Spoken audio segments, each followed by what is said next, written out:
welcome back to the Ask Dino show. Now, this is part 2 of us examining the phenomenon of tribute acts. Now, tonight, we have the OGs, the guys that have been around for 35 years. They're called LED ZEPAGAIN. I'm sure you've probably seen them. They do Led Zeppelin, obviously. They're so good, Jimmy Page even came to the show to see them. I mean, come on, really? Anyway, we also have Kyle Frost, who does Foreigner, Boston, and Bryan Adams. The Ask Dino show coming at you right now.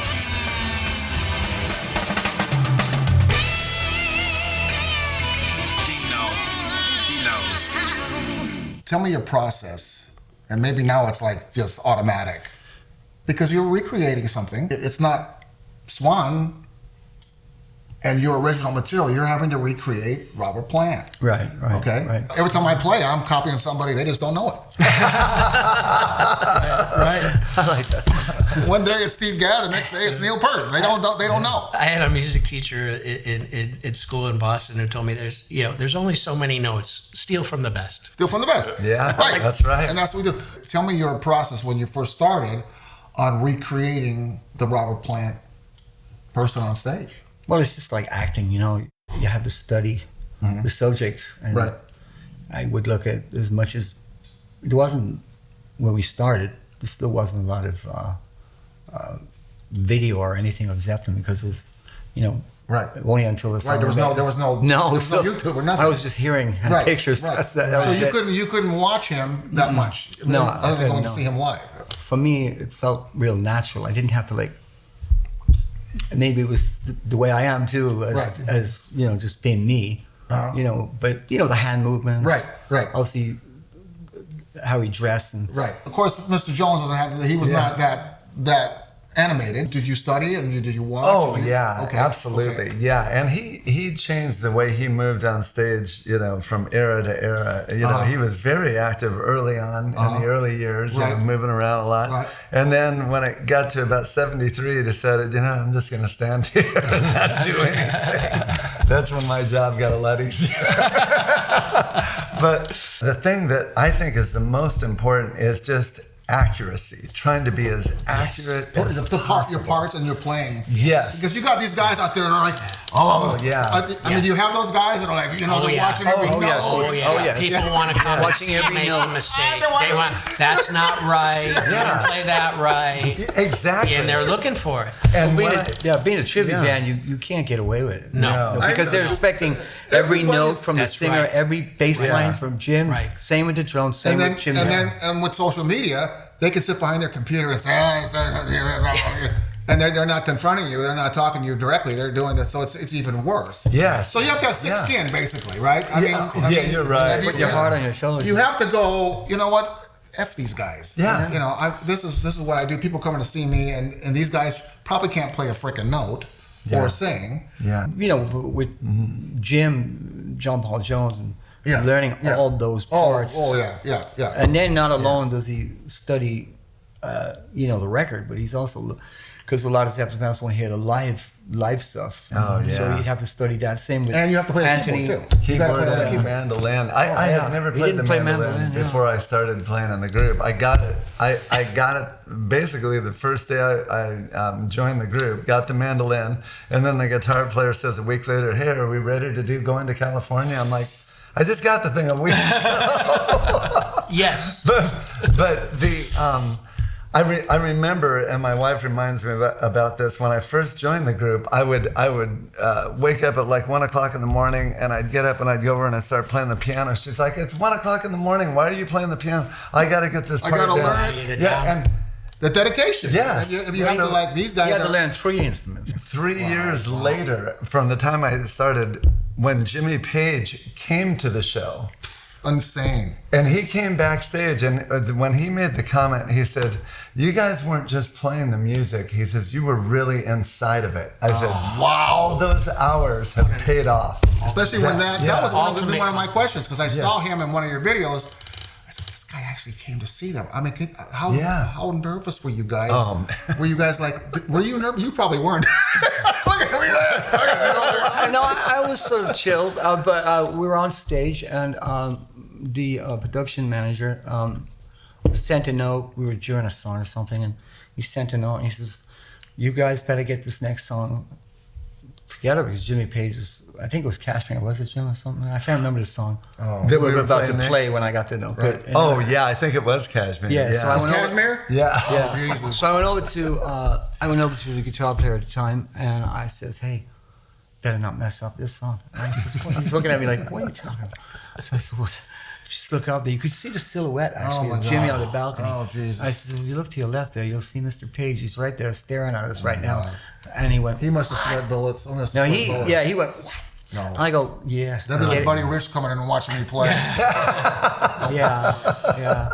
But and then Yeah.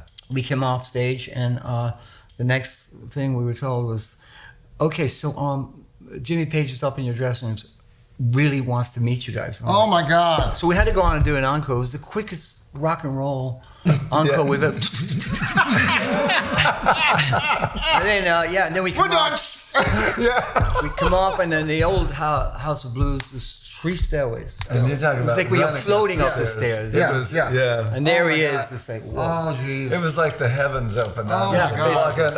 Walking, He probably does not give compliments very easy at all, especially when it comes to his stuff. He, like, most people that you meet, Yeah. famous, Right. most people, Yeah. they're pretty cool people. They're Yeah, always, yeah, and I think yeah. when you come in and you sort of approach them that way, they're okay. They open up. And Right, to right. me, I don't know what Jim was Yes. experiencing, but to me, Jimmy was like this very excited child. Yep. He just Wow. sort of seen this band, and he was reliving the memories, and so excited, didn't want to leave or anything.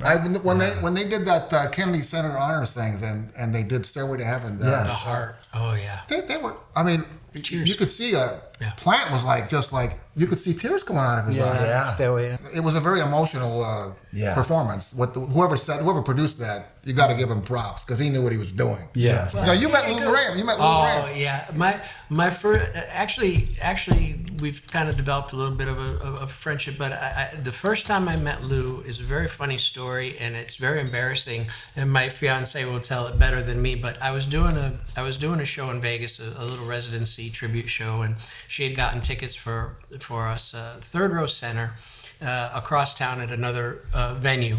And I had told the producer of the show, because I usually went on second or third, and then we'd have 3 tribute singers, and we'd do an encore. And I said, "Can I go on first and then leave? Because I have tickets for Lou tonight. I'm going to go in my full headband, cut off sleeves, t-shirt. I won't get there for 3 songs in if I leave right when I'm done." He's like, yeah. I said, "But I want to."